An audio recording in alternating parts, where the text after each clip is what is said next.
Hey Gators and sports fans, get all your Gator talk, news, analysis, and opinions on the Pod Up with Matthews in the Morning podcast.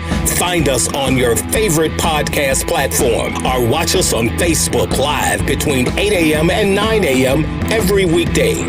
Pod Up, because we are Gator fans. So say it's great to be a Florida Gator. Good morning and welcome to a Monday edition of Pod Up with Matthews in the Morning from the Crime Prevention Security System Studios. Large enough to serve you, small enough to care. Had some glitches in the home studio, not my home studio, the studio that runs this program, internet issues. So we're all fixed now. We're going to be joined by JC and Scott Carter. Good morning, JC. How are you? Yeah, doing well, QB. Good weekend. Had a great time over at St. Augustine. Watched a lot of football. Happy to see what the basketball team was able to do here. And against Florida State, it was an interesting weekend in football for sure. Though a lot of shaking up, man. We've got some teams that are moving and shaking, and it's going to work out pretty well. I think in November we're going to have very interesting things to talk about.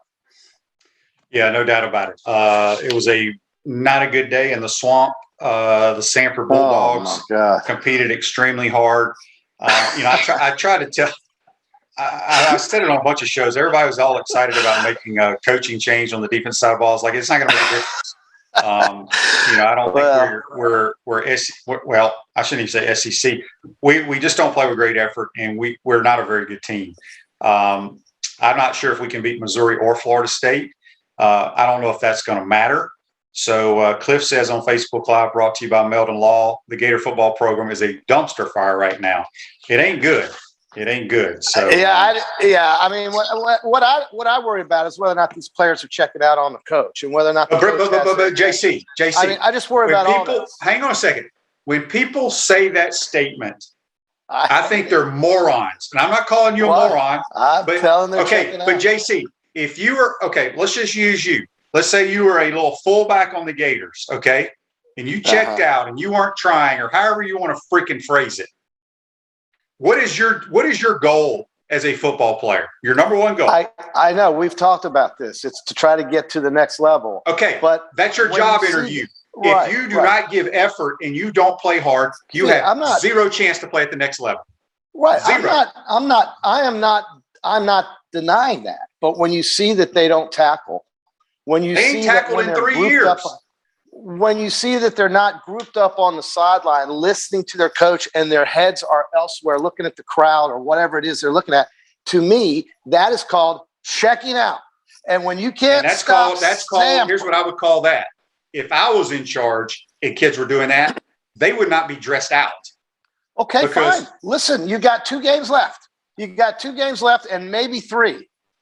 If I'm the coach right now, which I'm not, but if I was the coach, I would say to these guys, you've got 3 chances or 2 chances, maybe 3 chances to stay on scholarship here at Florida or to go somewhere else with a scholarship in the transfer portal. You got 2 chances to try to decide what to do because the season is pretty much, it's gone down the drain. Okay, it's over. But they do have 2 more games. So it's up to them. I mean, I'm not on scholarship. I'm just telling you what I see, QB. And to me, it's the team that's just kind of thrown on the towel.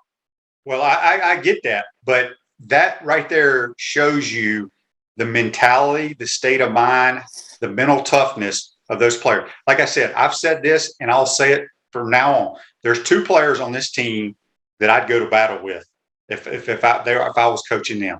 One is Emory Jones. He played his tail off. He plays hard. He may not play great. He may not be great, but he plays hard. And Damian Pierce. Those are the only 2 that give effort on every play. Simple as that. I will argue with anybody that watches this team.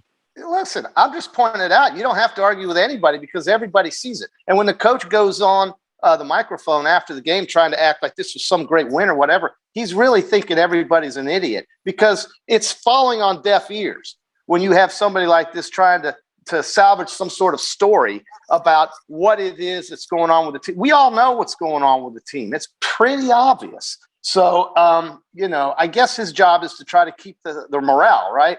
But morale improves when people get punished. And right now, it's going to look different next year. I don't know if it's going to look different exactly on the sideline with the coaching staff or with the players, but something's got to look and will look different next year. Do you agree with that, or do you think it's going to be more of the same? Oh, well, I don't know what they're going to do. Nothing is going to happen, if anything happens, until the season's over. Well, sure. Now, I'm talking about next season, not next week. Well, I've said we need to overhaul our roster regardless of who the coach is. Okay, I've said then that's fine. Before the season started. Well, these things are renewable, right? These scholarship things they give them? Yes. Isn't that a renewable? Yeah. It's a one-year deal, but you got to be careful taking kids off scholarship. We got a text here on the Titan MR text line. It says, "Good morning, QB. What's your thoughts on the comments from the wide receiver that decommitted from us last week? He said he's a receiver and has barely spoken to receiver coach from UF. Instead, he's talked to the linebacker coach. It appears we recruit by area instead of having coaches recruit all the players that they would actually play for them, no matter where they live." That happens a lot. Coaches have areas in the Southeast, state, whatever, and you don't always communicate with your position coach. That's just not a Florida thing. That's everybody. So I wouldn't read a whole lot into that. That guy's decommitting because of other things. I'm not sure who this is from Daryl on the Titan MR text line. Shane, you were right. Nothing changed with the defense, but glad to get the W. Yeah, Coach, people, we don't have great personnel. I don't know how else to put it. I've been telling y'all that all year long. This text comes from Ryan on the Titan MR text line. He says, "Good morning, gents. Well, Shane, it's not often one doesn't know if he's looking at his team's football final or basketball final score. Florida's weekend scores may have looked similar, but certainly leaves the fan base feeling different. Love seeing Mike White and the Hoopsters finally get that Seminole monkey off its back. But as for football, I didn't think we'd see more historically futile results after 2020 and blaming it on COVID. This is like the fourth week in a row we've made an opponent's skill players look like Heisman candidates. Tell you what, their quarterback's pretty damn good. He can throw the football. Throwing the football is how you win in college football these days. People say we're breaking up. I don't know. We must have internet issues somewhere. Anyway, Lucas asked here on Facebook Live. He says, "QB, if you were Dan, who would you hire for defense coordinator?" I don't know. I don't know the answer to that. I don't think hiring Buddy Ryan's going to make a difference right now. I don't think our front seven is very good. I've said that from day one. That's what my eyes tell me. And I think we have maybe two guys that are going to play in the National Football League on this roster. And I think it's Kyer Elam and Damian Pierce. I just, if Florida had the SEC West to go through with this group, it'd be hard to me seeing them win a couple games, really. It's just they just don't. They say we've only won two in the East. I know. Yeah, exactly. Now there's one more to play. I don't know. QB, I just know this. When you see Samford running up and down the field, when you see South Carolina running up and down the field, when you see LSU running up and down the field, yeah, it's obvious. I mean, this is not that hard to figure out. If he doesn't figure out who to get on the roster, look, Michigan State transformed their team in 1 year with the transfer portal. So did some of these other teams. Florida can do it, but it's going to be up to this coach if he wants the job to make that happen. Or I could see next year being his last year. But again, it's easier said than done. You got to remember, what do kids want to do? They want to play in a style of offense. I'm talking from an offensive side of the ball. They want to play where they're going to have a chance to win, and it's fun. And I mean, I don't know what is our record in the last 2 years? What are we right now? Well, We've won 13 and 9. Yeah, we're so 13 and 9 in the last 22 games. So do they have to win one more game to be bowl eligible, or did this one count? No, they only won 5 games. They got to have 6. That's 5 and 5. They've only won 5. But do they have to win the next 2? Does this game count? They got to win one game. You got to win. You got to have 6 wins to be bowl eligible. Okay, and so an FCS game counts as a win for bowl eligibility. Yes. Okay. I don't know why, for some reason, I wasn't sure. And what's sad is, that FCS team that came in here was 4 and 5. Yeah, I mean they were getting they're not even that SoCon. good. No, they're not even that good in their own league. But they didn't care. What they have to lose? They came down here and collected a check, and next week they'll go get one up in. I don't know where they're playing next week, but a team like that really has nothing to lose and came out here and showed up and had a lead. I mean, had a big lead on the Florida Gators, if you can imagine. So let's just see if things can improve at Missouri. I'm not optimistic. I think. But here's the thing: it doesn't. What matter. does it matter? That's the thing. Well, QB, you could just stay the hell home, man. Why don't you just not even bother going? No. Just stay home. I'm talking about in the big picture.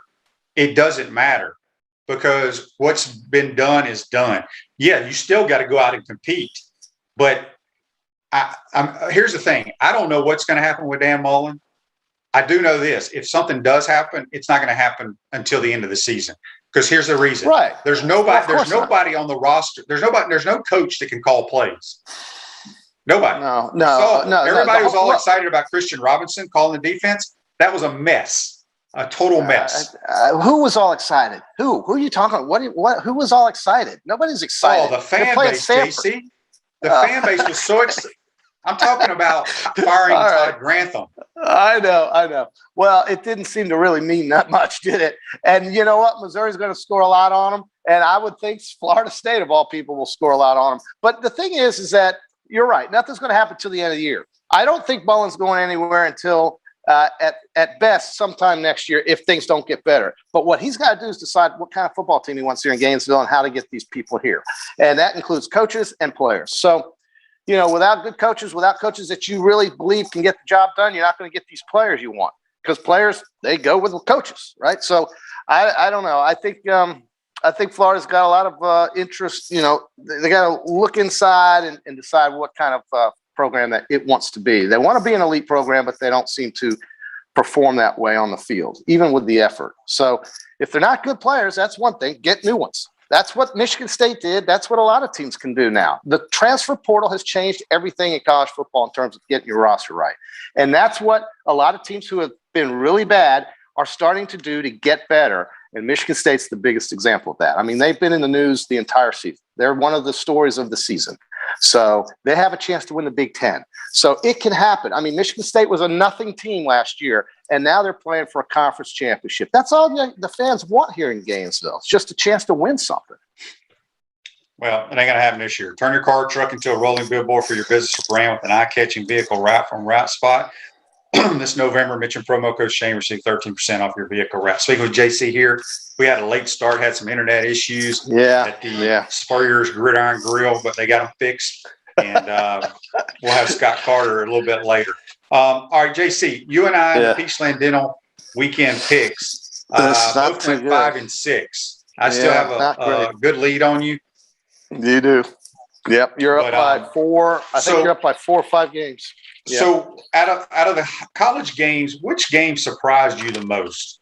The game that surprised me the most was Florida State beating Miami because I was convinced Miami had turned well because I thought that Tyler Van Dyke had really got saved Manny Diaz's job. I said it on Friday. The way they had beaten Pittsburgh, NC State, and the other team before they played FSU, they had a 4th and 14 to hold FSU on. Couldn't do it. They had a lead in the second half. Couldn't do it. And they were down. State. They were down 17-0. They were, but in the second half, they pretty much took control of the game and still couldn't hold on. That surprised me. And then the Baylor Bears surprised me because Oklahoma was a team coming in. I mean, look, come on. Nobody really saw Baylor winning that game with Oklahoma coming off a week off. But you want to talk about a team that's got kind of a coaching query going on. It's not Nebraska. I think it's Oklahoma because I'm not sure about Lincoln Riley.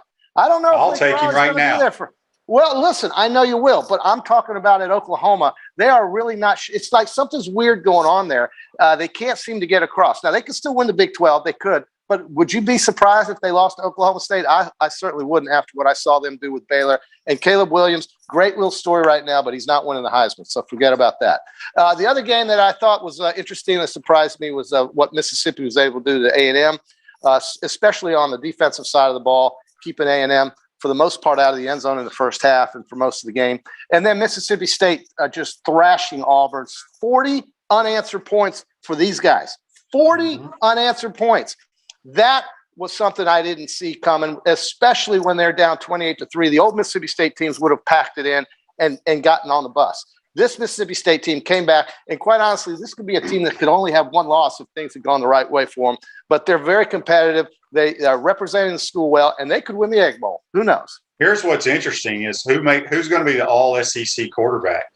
Is it going to be Matt Corral or Will Rogers? I got to say right now, if you look at the passing numbers, it's Will Rogers. I mean, look at those numbers he's got. It's incredible. This guy's throwing 400 yards a game. It's, he's really gotten a hold of what Mike Leach has wanted to do. And I wasn't surprised that they struggled last year because that's an offense that takes a little time to learn, I would guess. I don't know why they weren't good last year because they had the same players. But don't you think it's kind of weird how good they are now compared to how bad they were last year? And Will Rogers was the guy that kind of came out of nowhere. He really did. He was a backup to the guys they had last year. Everybody made such a big deal out of that kid from Stanford. Yeah, he was a backup. The kid from Stanford was a starter. After like 3 games, and then Will Rogers played the rest of the year because he was a true freshman. Well, that kid got hurt, too, from Stanford. The Stanford kid got hurt. But Will Rogers has got a hold of this offense, and they are dangerous. And if they do play good defense like they are, that Egg Bowl is going to be a great game to watch on Thanksgiving. Is it Thanksgiving or the weekend of Thanksgiving? But either way.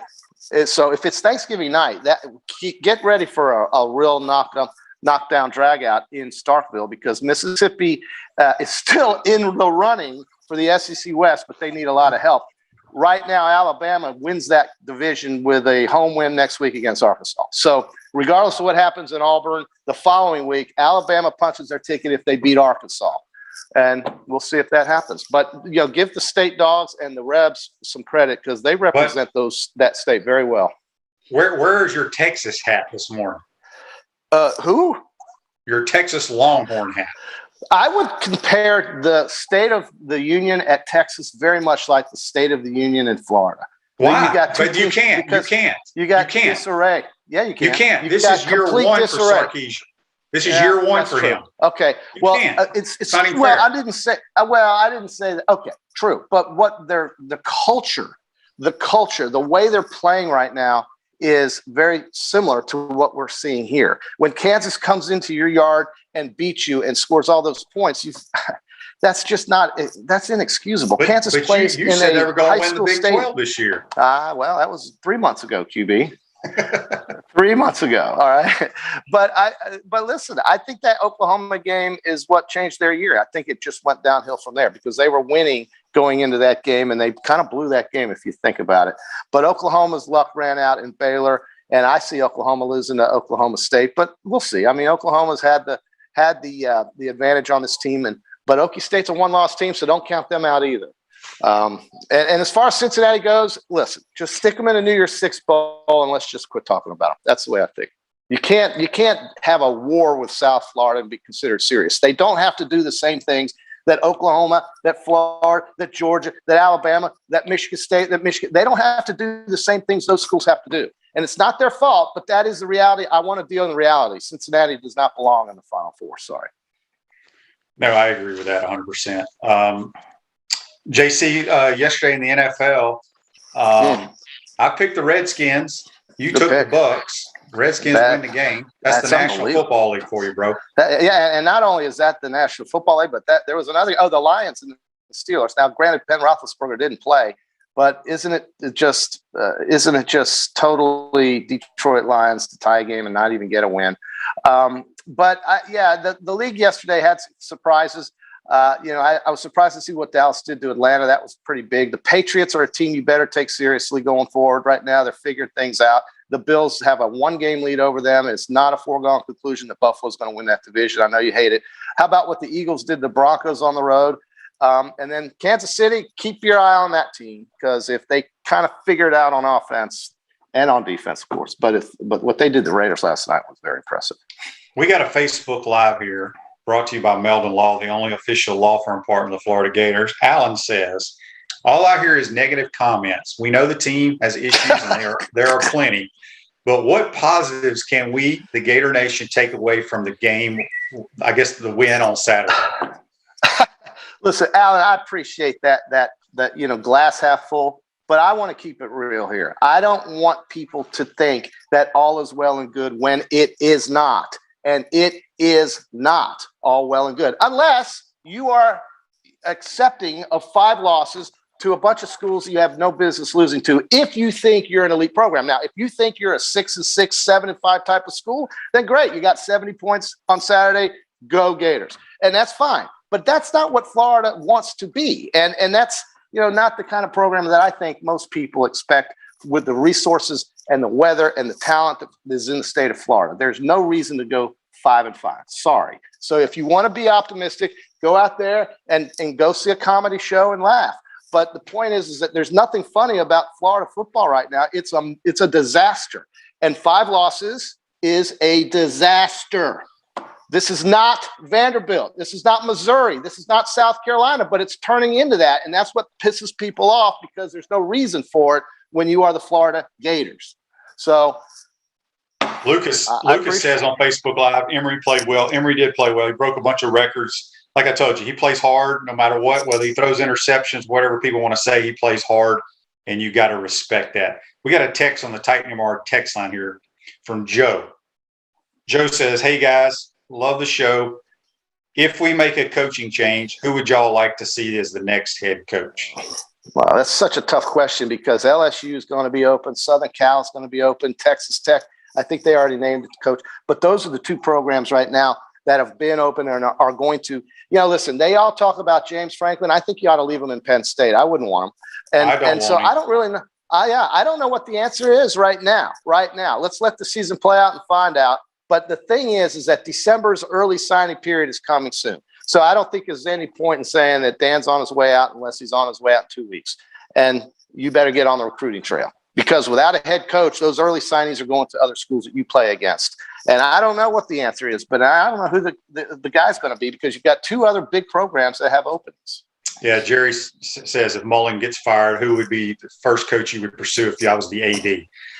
I don't know. Here, like I said, I don't know if anything's going to happen. I'm not saying anything should happen, but if you how about Lane Kiffin? My little book of list here. They always say the athletic director has a little drawer over here with a little book with their list. Yeah. I mean, I know there's baggage, old baggage, whatever. Administration doesn't like it. That's it's lame. I mean, and the only reason I say it, say that is because A, he can coach quarterbacks. He's going to have a fun offense to watch. B, he's an elite recruiter. 3, kids want to play for him. That's okay. There's your answer. We just have. There's nobody else. There is nobody else on my list. Yeah. Well, and it's a good name. It's a real good name. And he does some crazy things coaching, but I think if he's at a big program, whether it's Florida, LSU, or USC, he doesn't take those chances because he knows on the defensive side of the football, he doesn't have the horses. Now, offensively, he's got as good a talent on offense at the skill positions than anybody in the league. I don't think we have a Florida player that could start for Ole Miss on offense. No, I don't either. Definitely not. Listen, he's just the hot name right now, but I think he's really happy at Mississippi. There's no pressure on him. The expectation level is what it is there, and he's got resources. They spend money there. Believe it or not, they do. So, we're not necessarily going to assume he's ready to leave Mississippi, but that is a good name to throw out there. And the other name I would put out there is a name that I've always thought would be a great hire because of how good he is Dave Clawson at Wake Forest and Dave Aranda at Baylor. And I know Aranda at Baylor is a defensive guy. I get it. But the thing about Dave Aranda is that he is very structured and very organized. And what he's doing at Baylor right now in year 2, I guess it is spectacular. That little school, 14,000 fans, just won a basketball championship. They are very good and competitive. Dave Aranda's done well. But if you want offense, I say if Lane Kiffin isn't the guy, somebody better open up the checkbook and write Dave Clawson a check because I think that guy is very, very good. If he came to Florida, I would be instantly thrilled to see what's coming this way because I think he can play. He can recruit too. If you can get guys to play in Winston-Salem, you can find them to play in Gainesville. Damn it. Yeah. So Eddie says Lane ain't coming here. Eddie, I can promise you, if he's offered a job, he will be here. Well, what about Dave Clawson? Eddie was saying Lane ain't coming here. I was saying I can promise you if he has offered it, he will be here. I know that for a fact. Well, we have to see if he gets that. But if you're going to throw a name, so I gave you 2 names, Dave Aranda, Dave Clawson, and of course there's always Kiffin. Yeah.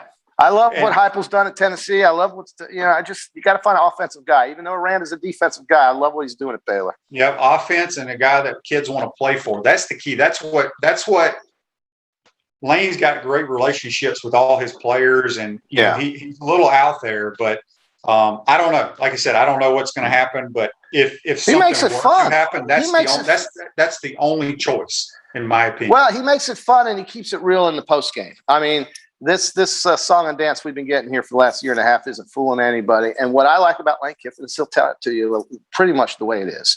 And so, that's all I'm asking for is a paying customer of this product, because that's really what this is, and that's what's going on. And so I think you got to get somebody serious in there and not somebody who's just talking crap. Yeah. And I hope, look, I want them to be successful, but I don't know. Eddie then replies, he hopes I'm right. Trust me, if things were to happen and he is offered it, he will be the next coach. But we're jumping way ahead. We don't know what's going to happen. Yes, we are. Well, that's what you do on podcasting. What else is there to talk about, right? Right, that's right. But guys, I really think you got to. I don't know if it's going to happen, but I really think you got to consider this Dave Clawson, man. This guy he's a winner. He's a winner. All right, it's an absolute JC, winner. We're running late. We got to take a break and get Scott Carter on, get his thoughts. That's JC. Right, join us on the guys. Titan MR See you hotline. Wednesday. We're going to take our first time out. Come back. We'll be joined by Scott. We want to take this moment to thank all our sponsors who keep the show going and pay the bills. Crime Prevention Security Systems, large enough to serve you, small enough to care. Titan MRI, Gainesville's only locally owned and operated MRI facility. Meldon Law, won't back down.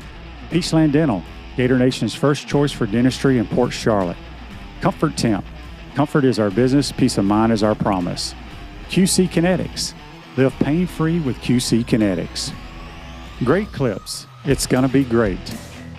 Our Gridiron sponsors are Auto ER, UF Bookstores, Celebration Point Town Center, South State Bank, Chris Doring Mortgage, Silverback Concrete Co. Some of our touchdown sponsors are Campus USA Credit Union, Adams Rib Company, Doreen Wiebe Realtor, Caldwell Banker, MM Parish, Gator Dominoes, Celebrate Primary Care, Gator Bait Media, Wrap Spot, Okido America, Gators Dockside, Style Cuts, Big Mills Cheesesteaks. If you are interested in promoting your business on the show, visit potupwithshane.com and click the advertise button. Again, thank you to all the great businesses that support the show. If you like what we are doing here, make sure you follow us and support the businesses that support us.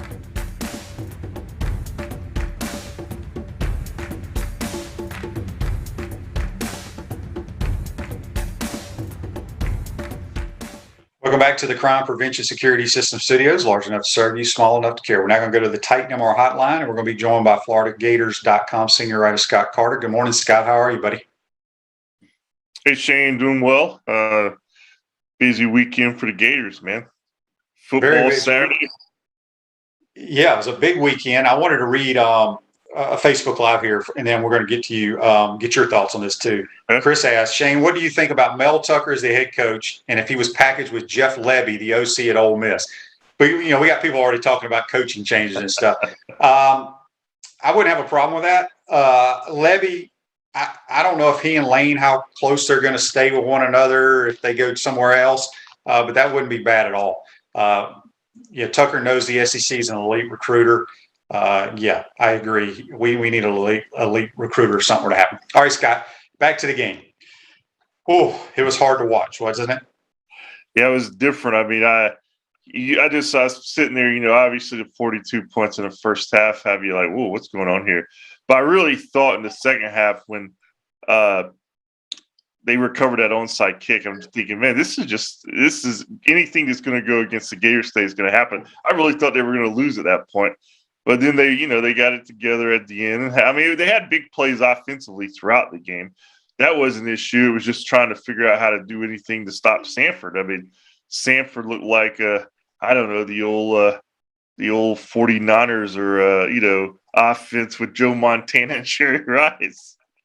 Well, you got to give him a little bit of credit. The kid can throw the football. He's got great timing. He's accurate. They got good skill. That's what, coaches that know how to throw the football, and obviously Chris Hatcher has done it at Valdosta State, Georgia Southern, now at Samford. He was back on those staffs at Kentucky, I think, when Hal Mumme was coaching there. They know how to get guys that can throw and catch. Yeah. And they did it extremely well. Yeah, no, Chris Hatcher is a really well-respected offensive coach, has been, like you said, for 2 decades.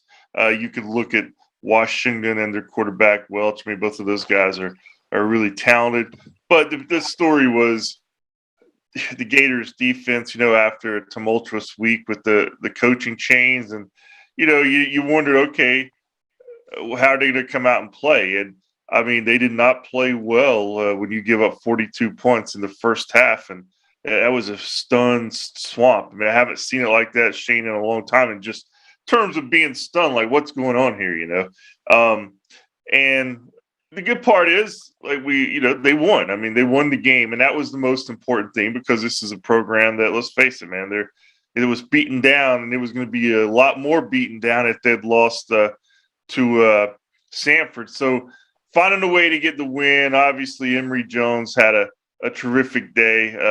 Emory, his finest game in a Gators uniform, and Samford's defense again is not anything to be too scared about. But they did what they had to do, and we can talk about execution a lot, and we can, people want to rip the defense for not executing, but you also have to give the offense credit for executing, because it goes both ways. Because Samford's trying to stop Florida is the same as Florida's trying to stop Samford. So if you like offense, Shane, it was your kind of day, my man. Yep, there's no question about it. Scott, we got a text here on the Titan MR text line. It comes from Manuel. He says, "Hey, guys, what do y'all think about Hugh Freeze being offered the job if Dan Mullen is let go?" Well, that's not going to happen. I mean, that won't happen. I think we can go ahead and probably squash that right now. Yeah, I don't see that one happening either. And, we've had a lot of comments and texts and conversation today.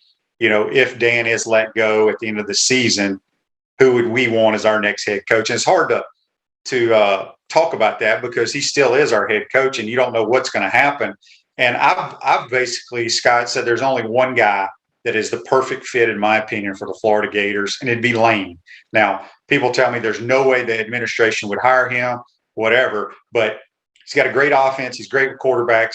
Kids want to play for him. He's an elite recruiter. Aren't those the things that we want in a program? I mean, Lane Kiffin, he's a love him or hate him kind of guy. If he's on your team, you love him. If he's on the other side, you hate him. He does fit everything you just said.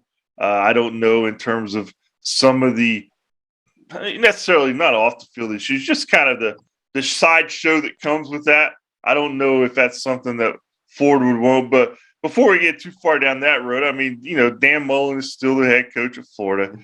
He's 34-14, and the problem with, I think, and it's been kind of exposed now. I mean, it's not with Dan Mullen, the coach. The guy can coach ball. I mean, there's no doubt about that. Right. But he's got to, and it's hard to do in this day and age, because when you have the momentum going against you, it's hard to turn the momentum in recruiting without a change. But he's got to change the organization within, I think, if he's going to still be there and build toward the future, because they're obviously not where they need to be in recruiting. I think he said that the last couple of weeks. I think everybody can see that, especially on the defensive side. They need some help there, and I don't know what the changes are going to be, Shane. I mean, until Dan Mullen's not coach, he's the coach, and I look at it as, I mean, they can do a lot worse than Dan Mullen. He's a really good coach. I just don't know if he can get everything turned around, or they can see that happening without just a whole new shift in leadership, because that's the way the business works these days. That's all it's about. It's about the business, and can you do what you need to do to, I guess, turn your program 180 and still have the head coach not get changed. So I don't know. Scott Strickland's got some tough decisions to make, obviously. Yep, at Chris Doring Mortgage, at Mortgage Lending Right, helping home buyers throughout Gainesville and North Central Florida. Call Chris Doring Mortgage today at 352-244-0840.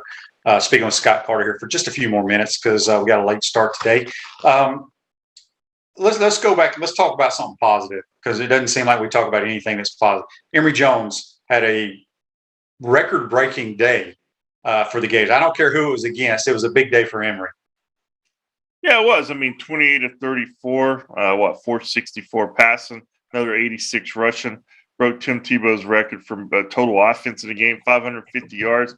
No matter who you're playing, if you have that kind of game, you're playing well. 6 touchdown passes, 1 running. It was Emory's finest day, and just a kind of another interesting chapter in his season story, because this guy, he talked about it after the game, man, it's been a roller coaster for him. He gets to finally start, and in his first 2 games ever as a starter, everybody gets excited because Anthony Richardson makes some dynamic plays, and that Emory didn't. So then from then, it's everybody wants Anthony Richardson, and then Anthony gets hurt. Emory gets kind of a second life, and he's making the most of it. So I don't think that much is going to change with that position, Shane, before the end of the regular season. I think you'll still continue to see. I mean, Emory Jones is, if you don't start him this week, man, why would you ever start him? I mean, coming off a game like he did. So I think you'll see him do what he's been doing. Anthony maybe get some rotations back in there. But I think Emory's kind of been a good story for what's been a difficult season. And it has been a difficult season for him too. So he mirrors what's happened to the team in some ways. A couple of texts here before we let you go here, Scott. Alan says on the Titan Mar text line, what must be done eventually must be done immediately. That's a quote from Jeremy Foley. Yep. It says Lane Kiffin would be absolutely fabulous. Closest thing to Spurrier's swagger in the NCAA.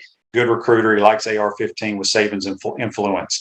I guess Anthony would be good in his system. I'm not sure if he throws it at a high percentage rate, but, we'll see.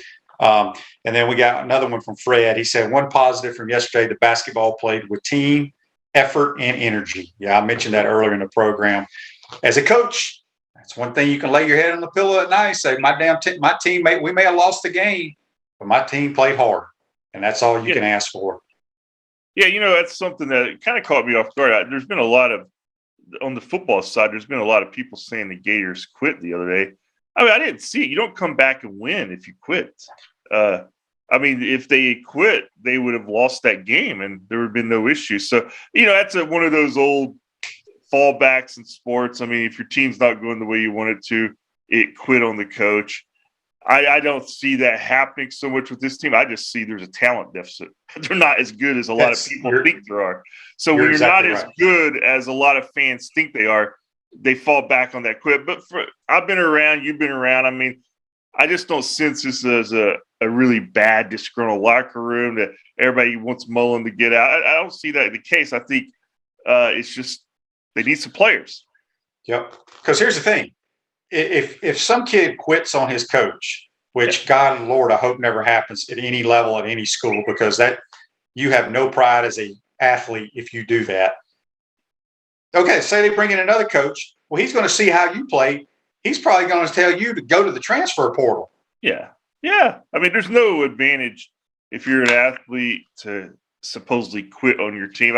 I think maybe in the NBA sometimes, or other leagues in the professional leagues, maybe you'll see that once in a while because 1 or 2 guys can really disrupt the whole thing. And, suddenly a mysterious injury, it's over, But I don't think you're seeing that. I think it's just one of those – it's a frustration that a lot of fans are expressing right now. Even the media has kind of picked up on it a little bit. Just not buying it. Yeah, Don says on Facebook Live here, brought to you by Metal Law, boy, I'd love to see Coach Spurrier have some decision-making ability with our offense these days. Offensively, we've been okay. I mean, it's not what I like, but we have been putting up yards and points. It's the other side of the ball. And like I said, I think we need a whole I don't know what you do, because it's not like in professional where you can cut everybody. You can't cut people where you can in college, but then that means you'll never be able to go to that kid's school or his area to recruit again. You got to be careful with how it goes. Scott, one last thing. Got 2 games left, maybe a bowl game. Missouri, big win they had the other day against South Carolina. They can run the football. And then you end with FSU. Just your thoughts, this team moving forward to the last two games. Shane, I mean, there are obviously huge, important games for, I think, some people with the program. I think if they could go out and win both games, get a little momentum. I mean, it's going to be interesting regardless of what happens in the last 2 weeks with the future of the program. I think we all can, appreciate that. I just don't know if in the big picture, I don't know. I mean, these are coin flip games to me, Shane. They could easily lose both games. I mean, that's just where they are. I think they can win both games too. But they have to play as well as they have been on offense, and they have to do significant improvements on defense. And to win, I think, either one of these games, I mean, you've seen, like you said, Missouri's coming off a big win against a team that obviously just kicked the Gators' butt up there. And then Florida State, got their biggest win of the season against Miami the other night, and they have improved. Dan Mullen said it last week. The Gators have kind of regressed this season. They're not as good now as they were at the start of the season. The opposite can be said of Florida State. I think they're better now than they were to start the season, and those matchups always scare you. So what I think the most important thing to see is just a team that's coming out there and wants to win and puts up the same fight that we've seen, and then see where it falls. And then there's going to be changes, I think, in the program, regardless of Dan Mullen's the head coach or not after the season. So a lot of things to keep an eye on, Shane. Yep. Scott, we appreciate it. We're running out of time. Appreciate you as always. You can follow Scott on Twitter at GatorsScott and follow him on FloridaGators.com. Appreciate it, buddy. See you guys. That's Scott Carter. Join us on the Tight Tomorrow Hotline. Hope you enjoyed today's show. Today's show's a wrap, brought to you by Wrap Spot. See you tomorrow, folks.